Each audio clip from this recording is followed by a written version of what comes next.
आगे मैं बता रही थी कि शो के काम हो रहे थे, कॉन्फिडेंस मेरा यहाँ से यहाँ पहुंचा दिया ऑल द बाद। अब मुझे था कि खुराफाती माइंड की कुछ नवा करते हैं अम्बाला के लिए। मतलब अम्बाला मेरी सिटी हार्ट है, तो मतलब मैं यहाँ रहती हूँ, तो प्यार है मेरा शुरू से ही अम्बाला के लिए ना। तो अब ना हो चुकी थी मेरी शो में, मुश्किल से 3 से 4 दिन रह गए थे। Hello guys, welcome back to my channel. मैं हितांशी, अम्बाला हरियाणा से। आज मैं आप सबके साथ अपनी लाइफ जर्नी शेयर करने आई हूँ। 12th के बाद मैंने क्या क्या अपनी लाइफ में किया, क्या क्या मैंने फेस किया और मैं क्या क्या करने वाली हूँ। तो स्टोरी को पूरा देखना, बहुत ही इंटरेस्टिंग रहने वाली है और आई एम श्योर कि आप लोग मेरी लाइफ जर्नी रिलेट भी करोगे और इंजॉय भी करोगे। तो करते हैं स्टार्ट।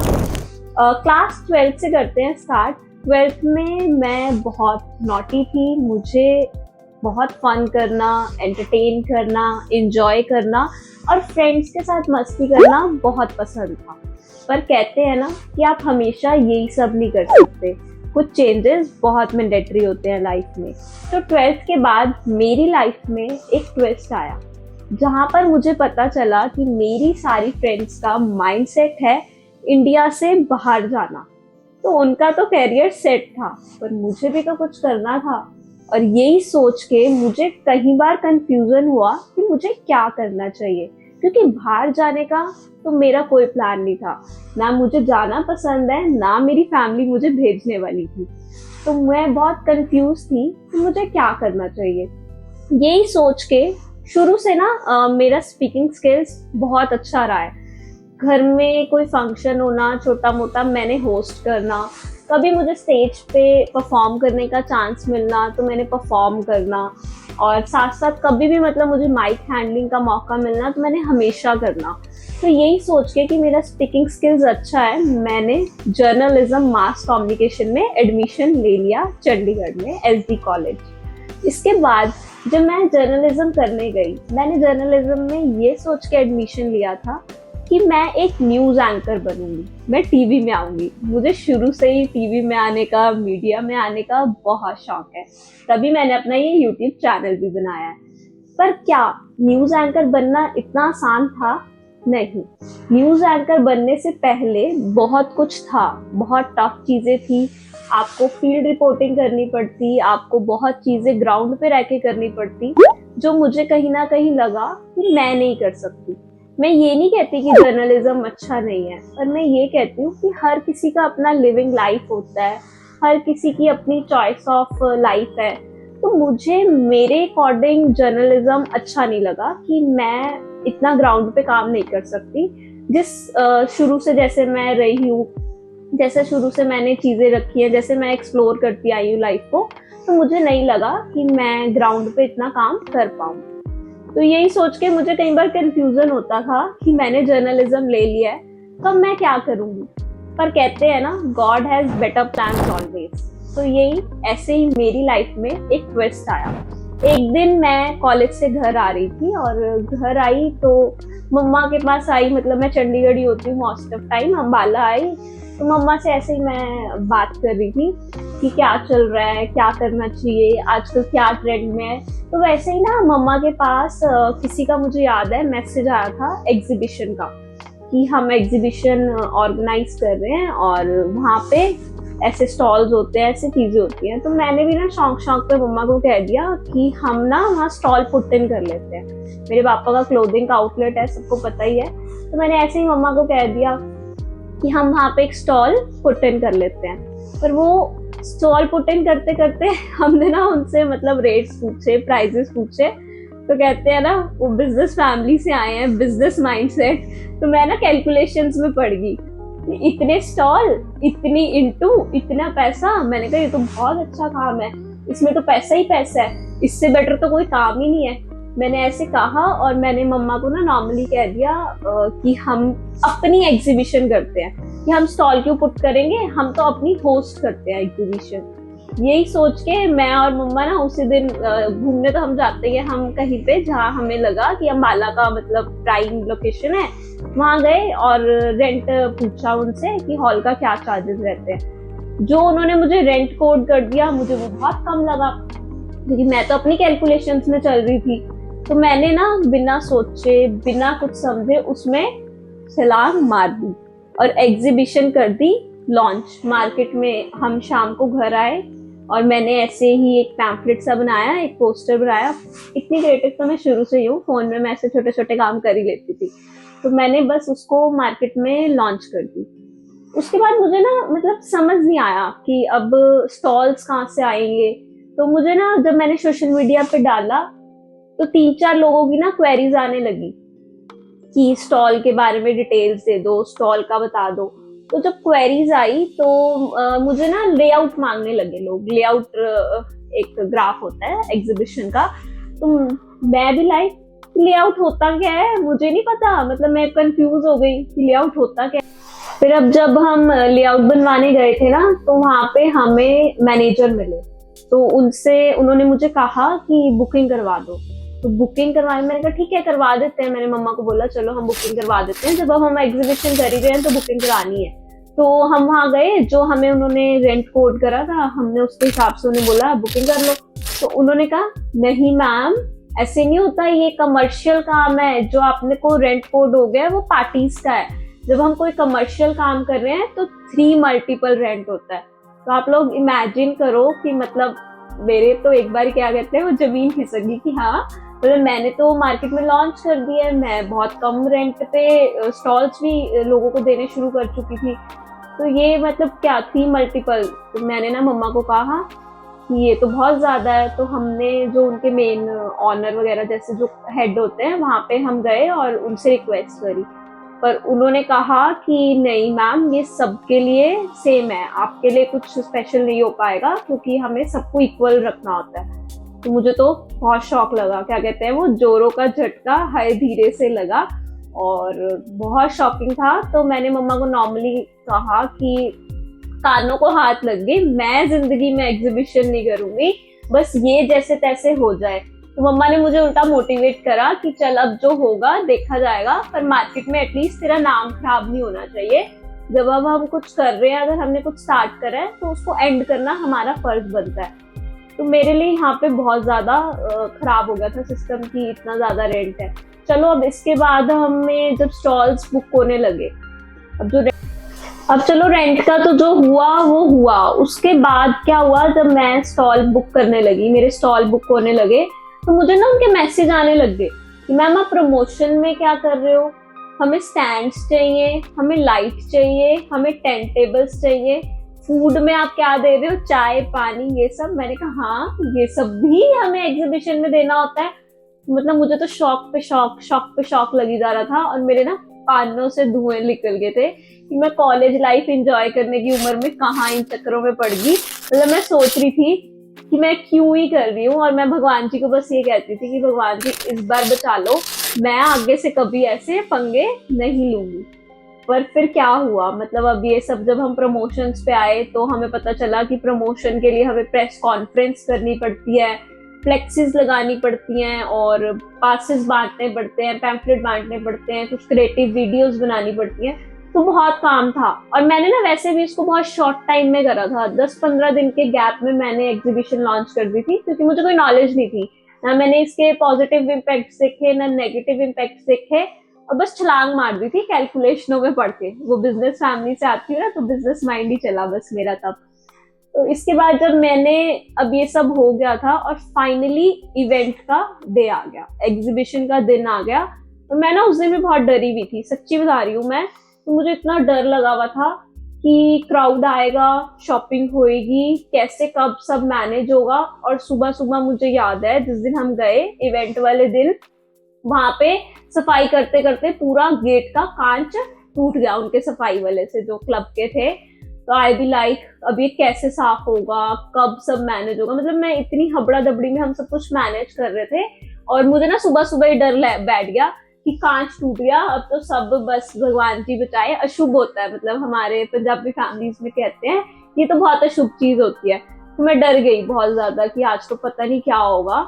और फिर जब इवेंट शुरू हुआ ना, तो बाय गॉड ग्रेस, भगवान जी की कृपा से इतना वहां क्राउड आया, और क्राउड ऐसा आया क्रीम बायर्स।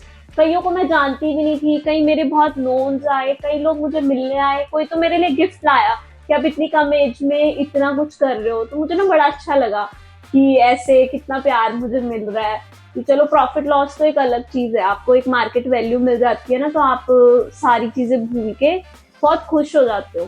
तो वही मेरे साथ हुआ, मैं बहुत अच्छा फील कर रही थी। इवेंट में सारे एग्जीबिटर्स इतने खुश गए, मेरे रिलेटिव्स आए, फ्रेंड्स आए, तो बहुत शॉपिंग हुई और सब बहुत खुश गए, कुछ लोग तो सोल्ड आउट गए।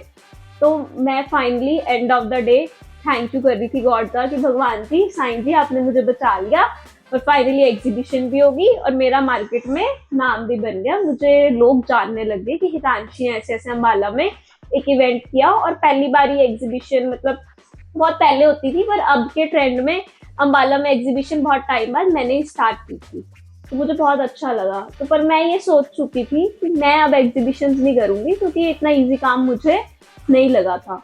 तो मैं बैक टू कॉलेज गई, जर्नलिज्म में अपनी पढ़ाई में ध्यान था। पर फिर हुआ क्या, आप लोग सोचो कि हुआ क्या होगा। 5 to 7 डेज मुझे लगता है मुश्किल से निकले होंगे। 5-7 दिन बाद ही मुझे लोगों के कॉल्स आने लगे अननोन नंबर से। आप सोचो उन्होंने मुझे क्या कहा होगा कि मैम आपकी एग्जीबिशन कब हो रही है, कहाँ पे हो रही है। मैं भी लाइक कि मैं कोई अभी एग्जीबिशन नहीं कर रही हूँ। मेरे पुराने स्टॉलर्स के फोन आने लग गए कि आप एग्जीबिशन करो, एग्जीबिशन करो। नवे नंबरों से मुझे मैसेज आने लगे एग्जीबिशन करो, कब करोगे मैम शो। दिवाली आ रही थी उन दिनों, मुझे याद है अगस्त में मेरी पहली एग्जीबिशन हुई थी, तो अक्टूबर में जल्दी थी तब दिवाली, तो सबको दिवाली का शो करना था। दिवाली वैसे भी एक पीक सीजन होता है। तो मैंने ना ऐसे ही फिर वीकेंड पे फिर से मैं घर आई और मैंने मम्मा को बताया कि ऐसे ऐसे मम्मा मुझे ना फोन आ रहे हैं कि एग्जीबिशन कब है आपकी। तो मम्मा कहती बस अब तू रहने दे, अब हम एक उसमें पड़े थे, अब देखते हैं। चलो फिर से मुझे फोन आने लगे, मम्मा के नंबर पे भी मैसेज आने लगे। तो मैंने मम्मा को कहा और मम्मा ने भी मुझे कहा कि अब तो तेरे $25 जो फर्स्ट एग्जीबिशन में आए थे वो तो पक्के ही हैं, तो दूसरी एग्जीबिशन कर ले। और तुझे अब एक्सपेंसेस भी पता है, मतलब मुझे पता था कि ये एक्सपेंसेस तो आने ही आने हैं, उस हिसाब से हम अपना बजट प्लान कर सकते हैं। पर जैसा सोचते हैं ना फिर से वैसा नहीं होता। आप ये इवेंट और एग्जीबिशन की लाइन ऐसी है, आप जितनी बारी इसमें आओगे, जितनी बारी काम करोगे, आपको हर बार उससे डबल मेहनत करनी होगी और उतने ही एफर्ट्स आपको ज्यादा लगाने होंगे, क्योंकि इसमें सारा मतलब माइंडसेट है, क्रिएटिविटी का कमाल है। अगर आप क्रिएटिव नहीं कर रहे तो आपका काम नहीं चल सकता। तो मैंने सेकंड एग्जीबिशन लॉन्च कर दी कि ठीक है अब मुझे एक्सपेंसेस पता है, अब मैं कर सकती हूँ, पर 25 स्टॉल मेरे पक्के हैं, ठीक है। मुझे यही माइंडसेट था, पर ऐसा नहीं हुआ। जब मैंने सबको एग्जीबिशन का मैटर भेजा तो कुछ लोग पहले से ही, दिवाली के टाइम बहुत शोज होते हैं, बुक्ड थे। कुछ लोग उस सीजन में काम नहीं करते, कुछ अचार वगैरह वाले थे तो उन पे मटेरियल रेडी नहीं था, किसी का कोई फैमिली फंक्शन था, तो बहुत पुराने कम स्टॉलर्स ही आ पाए। मुझे लगा ले मैं तो फिर से फंस गई। अब तो मैंने वेन्यू भी बड़ा ले लिया था कि 25 तो मेरे कंफर्म है, मैं 35 स्टॉल्स करूंगी। तो वो 35 स्टॉल्स करने के लिए मैंने फिर से मुझे उतने ही फुटेज देने पड़े, उससे डबल प्रमोशन करना पड़ा, प्रमोशनल एक्टिविटी को क्रिएटिव बनाना पड़ा। क्योंकि एक बार जब आप फर्स्ट टाइम कुछ करते हो ना तो लोग इंटरेस्टेड होते हैं कि हाँ ऐसी होती है और एक्सक्लूसिव होती है एग्जीबिशन। पर जब आप सेकंड टाइम कर रहे हो, लोगों को बुलाने के लिए कुछ क्रिएटिव तो उन्हें देना पड़ेगा, कुछ जब तक उन्हें अलग नहीं मिलेगा वो नहीं आएंगे। तो हमें कुछ नए स्टॉलर्स, कुछ प्रमोशंस, बहुत कुछ ऐड करना पड़ा। और ये शो मेरा सुपर से भी और ऊपर हिट गया। जो मेरा सेकंड शो हुआ था ना वो और अच्छा चला गया, तो मैं खुश थी कि चलो ठीक है। अब मैं कहूँ कि मैं अगर एग्जीबिशन शुरू ही ना करती तो मैं इस लाइन में शायद आती ना। अगर मुझे पहले ही मैनेजर ने रेंट सही कोड कर दिया होता तो शायद मैं डर के एग्जीबिशन करती ना। पर कहते हैं ना, अगर आपके साथ ऊपर वाला है तो आपकी लाइफ में कुछ बेटर प्लान्स उन्होंने बनाए हुए हैं। तो ऐसे ही भगवान जी ने मुझे इस लाइन में डालना था एग्जीबिशंस की, इवेंट्स की, तो उन्होंने मेरे साथ ऐसे करा और मैंने अपनी इज्जत बचाने के लिए, अपनी रिस्पेक्ट बचाने के लिए शो करा और वो मेरा प्रोफेशन बन गया। मुझे खुद नहीं पता चला कि मेरी हॉबी, मेरा पैशन कब बनता चला गया। चलो अब एग्जीबिशंस की मुझे नॉलेज हो गई थी थोड़ी, और इसके बाद में एग्जीबिशंस होती रहती है मेरी, आप सबको पता ही है। पर अब कहते हैं ना, खुराफाती चीजें नहीं रुक सकती, दिमाग में बहुत चीजें ऐसी आती हैं जो आप सोचते हो कि अब ना हम कुछ नवा करें। तो जब जैसे कहते हैं ना कि एग्जीबिशंस के बाद अब मुझे था कि खुराफाती माइंड की कुछ नवा करते हैं अम्बाला के लिए। मतलब अम्बाला मेरी सिटी हार्ट है, तो मतलब मैं यहाँ रहती हूँ, तो प्यार है मेरा शुरू से ही अम्बाला के लिए ना। तो मैंने सोचा अब एग्जीबिशंस हो गई बहुत, कुछ नवा करते हैं। तो मेरे दिमाग में टीनेजर माइंड कुछ नवा आया, बिजनेस माइंड मेरा वैसे ही चलता है कि मैं करती हूँ एक कंसर्ट, लाइव कंसर्ट, जो कभी अम्बाला में हुआ ही नहीं, और अगर हुआ भी है तो बहुत छोटे लेवल के सिंगर्स लोग बुला लेते हैं, मतलब छोटे छोटे सिंगर्स। तो मैंने सोचा मैं ना बहुत बड़ा कंसर्ट करूंगी और बॉलीवुड सिंगर बुलाऊंगी कि चंडीगढ़, पंचकुला, आसपास के सारी जगह से लोग हमारे अम्बाला में कंसर्ट देखने आएंगे। तो मैं बड़ी खुश थी और मैंने ऐसे ही मम्मा से ये सब डिस्कस किया। तो मेरी मम्मा ना मतलब हमेशा मेरी बैक सपोर्ट रही ना, आपको पता है, उन्होंने ना मुझे कभी ऐसे नेगेटिव नहीं किया किसी भी चीज के लिए। मम्मा ने ना मुझे कह दिया कि हाँ ठीक है हम कर लेते हैं कंसर्ट, पर हमें नहीं पता था कि कंसर्ट हमारी लाइफ का, मतलब मेरी लाइफ का स्पेशली लाइफ चेंजिंग बन जाएगा। वो कंसर्ट मैंने कभी नहीं सोचा था कि मेरी लाइफ को चेंज करके रख देगा या मेरी लाइफ को बदल के रख देगा। तो वो कंसर्ट मैंने बहुत एक्साइटमेंट से शुरू कर दिया। मैंने एक बॉलीवुड सिंगर, बॉलीवुड लेवल का सिंगर अर्श मोहम्मद मुंबई से बुला लिया। हमने उन्हें बुक कर दिया, क्योंकि मुंबई से आना है तो टिकट्स वगैरह फ्लाइट की उन्होंने करानी थी, तो हमने उन्हें बुक कर दिया। और अभी हमने वेन्यू भी बुक नहीं किया था, पहले हमने सिंगर बुक कर दिया। जैसे मेरे पास प्रोफाइल आई तो मुझे अच्छा लगा उनका और मैंने उन्हें बुक कर दिया। उसके बाद हमने अब फाइनली क्या था हमें कि हमें अब वेन्यू चाहिए एक अच्छा, तो हमारे अम्बाला में ही है अमरपाली रिजॉर्ट्स। तो मैं ना वहाँ गई और बड़े कॉन्फिडेंस से मैंने वहाँ भैया को बोला कि भैया मेरी 500 पर्सन्स की मिनिमम गारंटी ले लो, आप मुझे जितना अच्छा बजट दे सकते हो वो दो, मतलब कि अच्छा बजट दो पर मेरी 500 की गारंटी ले लो। और मुझे आज भी याद है मैं इतने कॉन्फिडेंस से वहाँ बोल के आई थी कि मेरे 500 का ना 600 बंदा हो सकता है, 400 नहीं होने वाला, आप ये मेरे से गारंटी ले लो। तो हमने ऐसे ही प्लान करके कंसर्ट का प्लान कर लिया। और मैंने ना अपने इंस्टाग्राम पे मैं बड़ी एक्टिव रहती हूँ, स्टोरी का आइडिया भी मैंने इंस्टा से ही, लोगों ने मुझे बोला कि आप कभी बताओ अपनी लाइफ जर्नी, वहीं पोल करा था तो लिया। तो मैंने इंस्टा पे ना स्टोरी डाली कि मैं अम्बाला में कोई कंसर्ट करने वाली हूँ और बहुत बड़े लेवल पे करने वाली हूँ। और मुझे ना बहुत सारे थम्स आ गए, बहुत सारे मुझे मैसेज आए ऑल द बेस्ट ये वो।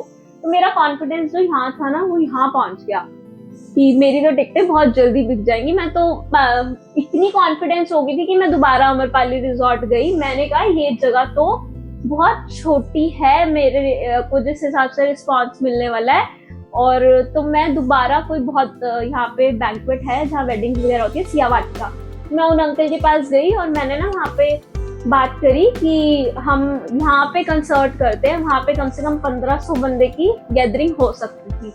तो मैंने सोचा कि हम यहाँ पे कंसर्ट कर लेते हैं। पर फिर से जब मैं मतलब ऐसे होता है ना, अब हम वहाँ पे एडवांस मनी दे चुके थे तो कैंसिल नहीं था। तो मम्मी और मैंने डिस्कस किया कि चल कोई नहीं, हमें इतना क्या वो, हमें तो 500 टिकटों में अच्छा खासा खर्चा निकल रहा है, तो हमें किस बात की टेंशन है, हमें 1500 वाली जगह पे अभी क्या करना है जाके। तो 500 बंदों का ही कंसर्ट कर, रॉयल और लिमिटेड गैदरिंग का, और शो तेरा सुपर हिट हो जाएगा। तो ठीक है, मैं इस बात पे खुश थी। ऐसे ही मैंने सारी जगह डालना शुरू किया और मुझे रिवर्ट्स आने लग गए। पर क्या कहते हैं ना कि जैसे जैसे आप प्लान करते हो ऐसा नहीं होता कि वैसे वैसे ही सब कुछ चले। और अब आया था टाइम टिकट सोल्ड करने का। अब इसके बीच का तो मैं आपको क्या बताऊं, आपको ये बताती हूँ कि अब इवेंट में थोड़े ही दिन रह गए थे। बीच में तो जैसे काम होता है छोटे छोटे वो करे, तो थोड़े दिन रह गए थे। तो मुझे याद है, तो मैंने ना मम्मा को वैसे कहा कि मम्मा मेरी टिकट्स बहुत कम सेल हुई है, मतलब मेरी तब मुश्किल से 50 से 60 टिकट्स सोल्ड हुई होंगी। मैं बड़ी स्ट्रेस में थी। मैंने मम्मी को कहा कि अभी मेरी टिकट्स बहुत कम सेल हुई है। तो मम्मा ने कहा कि कोई नहीं बेटा, इवेंट के जब बिल्कुल पास आ जाता है ना टाइम, तभी लोग लेते हैं, क्योंकि हर किसी की अवेलेबिलिटी नहीं होती कि वो बंदा हो ना हो, तो हर कोई, हम भी अगर जाए तो पास में ही लेते हैं। तो मैंने कहा चलो ठीक है, तो मेरा कॉन्फिडेंस थोड़ा मेंटेन रहा। पर अब इवेंट में बहुत थोड़े दिन रह गए थे। सो अब जैसे शो की प्रिपरेशन चल रही थी और इन बिटवीन ना मेरी सिंगर से बात हुई तो मैंने उनसे ना एक वर्बली वैसे ही पूछा था कि आपकी कोई रिक्वायरमेंट्स हैं मेरे से, तो क्या क्या आपको चाहिए होगा। मेरे माइंड में था कि एक नॉर्मल साउंड सिस्टम जो हर सिंगर को चाहिए होता है, पर उनका जब मेरे पास टैग रीडर आया, मतलब वो टैग रीडर ही इतना बड़ा था और उसमें पता नहीं क्या कॉर्डलेस माइक एंड ऑल होता है, मुझे इन चीजों की इतनी नॉलेज नहीं है। तो मैंने उसका, जिनसे हम साउंड वगैरह कराते हैं उनसे ही उसका एक्सपेंस पता करा।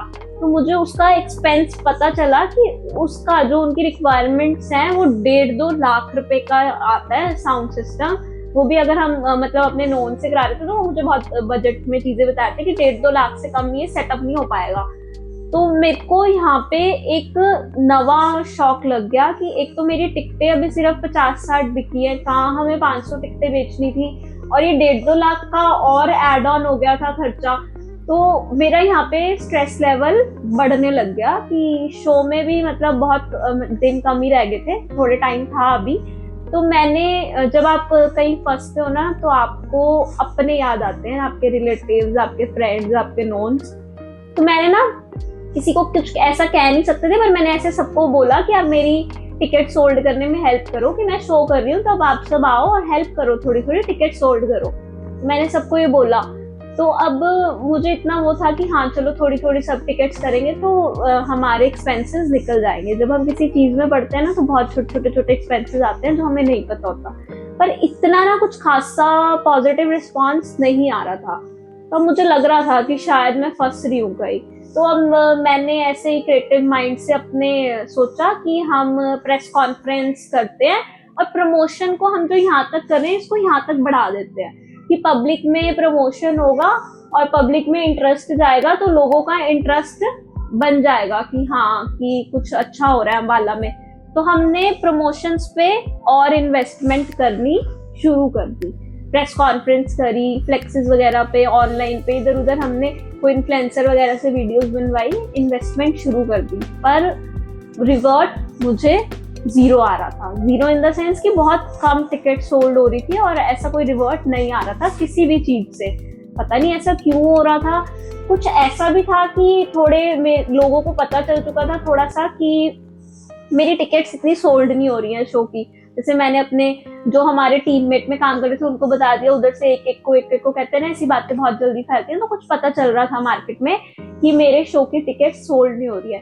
तो कहते हैं ना जब आप डूब रहे होते हो तो आपको कोई बचाने नहीं आएगा, धक्का मारने के लिए आपको सब तैयार रहते हैं। तो वही सिचुएशन मेरे साथ थी। अगर मैं डूब रही थी तो कोई मुझे पानी से निकालने तो किसी ने क्या ही आना, पर मुझे धक्का मारने के लिए और तैयार थे। कि अगर मैं मार्केट में कहती ना मेरी टिकटें बुकड है, बिक रही हैं, मैं आपको टिकट ही नहीं दे पाऊंगी, तो शायद वो लोग आगे आते हैं और कहते हैं हमें टिकट दो टिकट दो। वो कहते हैं ना जैसी मार्केट बनाओ वैसी बन जाती है। तो ये मेरी टीम से लीक आउट हो चुका था कि हाँ हम लॉस में जा रहे हैं, बहुत टिकटें नहीं बिक रही, शो की सिर्फ 50-60 टिकटें बिकी है। चलो फाइनेंशियल तो आप एक लॉस में जा ही रहे हो, इसके साथ साथ जब आप कंसर्ट कर रहे हो ना तो क्राउड होना बहुत जरूरी हो जाता है कि जब तक क्राउड नहीं है शो में तो कंसर्ट कैसे। मुंबई से कोई सिंगर आ रहा है, अब ये तो नहीं कि मैं और मेरी फैमिली जाके उसको सुन लें और कंसर्ट हो जाए, ऐसा भी नहीं हो सकता था। क्राउड होना भी बहुत जरूरी था। और अब मुझे ना कहीं मतलब ये लगने लगा था कि मैं बिजनेस करने आई थी कि और अपने पेरेंट्स को परेशान करने लगी हूँ। 6 to 7 लाख का इसमें हमें लॉस हो रहा था, मतलब कि होना ही था, ऐसे लगने लगा था। तो मैं क्या कर रही हूँ, मतलब एक बच्चा जब कुछ काम करता है तो उसे इंटरनली ये चीजों का बहुत स्ट्रेस होता है, वही मेरे साथ हुआ। और मैंने ना मतलब इतनी फंस चुकी थी तो मैंने कुछ अपने बहुत क्लोज वंस, बहुत नोन जिनको मैं बोल सकती थी उन्हें बोला टिकट्स के लिए। और मैंने ऐसे ही किसी को बोला कि आप मेरी कुछ हेल्प कर सकते हो जितनी टिकट्स में, जितना कुछ भी, तो प्लीज मेरी हेल्प करो। पर मुझे ऐसा कहीं से भी कोई पॉजिटिव रिस्पॉन्स नहीं मिल रहा था। तो मैंने ना यहाँ से दुनियादारी सीख ली थी कि जब आप डूब रहे होते हो ना तो कोई नहीं आपकी हेल्प करेगा। और लोग बहुत प्रैक्टिकल हैं, बहुत अलग लेवल से सोचते हैं। और मेरे को ऐसे लग रहा था कि कोई मेरी हेल्प नहीं कर पा रहा है, अब मैं मतलब करूंगी क्या। मैं इतनी उस टाइम स्ट्रेस थी कि मुझे खाना पीना कुछ अच्छा नहीं लग रहा था, क्योंकि मेरी बहुत ज्यादा एज तो नहीं है और मैं इतनी कम एज में मतलब ये सब कर रही थी। तो शायद मैं वो सब फील कर रही थी कि अब मुझे ऐसे लगने लगा था कि जब आप डूब रहे हो तो आप सिर्फ खुद हो, आपको बचाने कोई नहीं आएगा। आजकल कोई किसी के लिए कुछ नहीं कर सकता, आपको खुद करना है। उल्टा मुझे मजे लेने वालों के फोन आने लग गए कि अम्बाला में ऐसा कंसर्ट चलना ही नहीं था, तू शो कैंसिल कर दे, तूने शो करा ही क्यों। जब तक मैं एक्सपीरियंस नहीं करूंगी तो किसी को भी नहीं पता होता कि क्या होना है।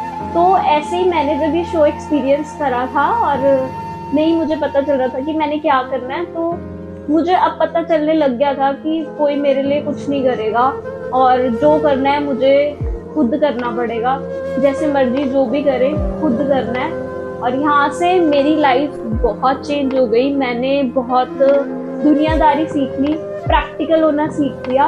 और मैं ना इसलिए थोड़ी एक्सेप्टेशन ज्यादा रख रही थी सबसे, क्योंकि मैंने ना हमेशा अपने घर में ये देखा है। और मेरी मम्मा का तो ऐसा नेचर है, कोई उन्हें आके कह देना कि ये काम करना है सारिका, तो वो ना ही नहीं कर सकते। तो और कोई बहुत महंगी टिकटें नहीं थी, 2500 3000 की टिकटें, 2000 की 1500 की ऐसे टिकट्स थी, तो कोई बहुत बड़ी अमाउंट भी नहीं थी। तो फिर भी लोग कहते हैं ना सपोर्ट नहीं करते, जब आपको नहीं करना चाहते तो नहीं सपोर्ट करेंगे।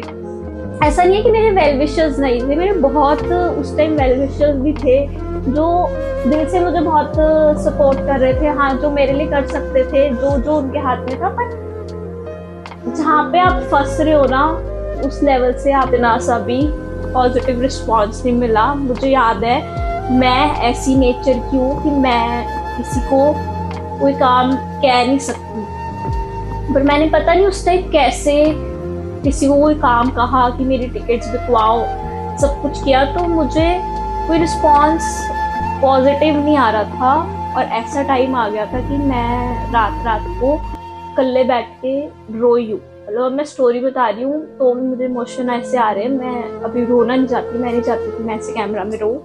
और ऐसी मूवमेंट आ गई थी कि मेरे मम्मा ने 10 लोगों को कहा कि मेरे को हेल्प करो, मेरी टिकट्स बिकवाने में हेल्प करो। मेरे पापा ने 10 लोगों को कहा, मैंने 10 लोगों को कहा, पर कोई भी, ऐसी सिचुएशन थी, कोई भी आगे नहीं आया।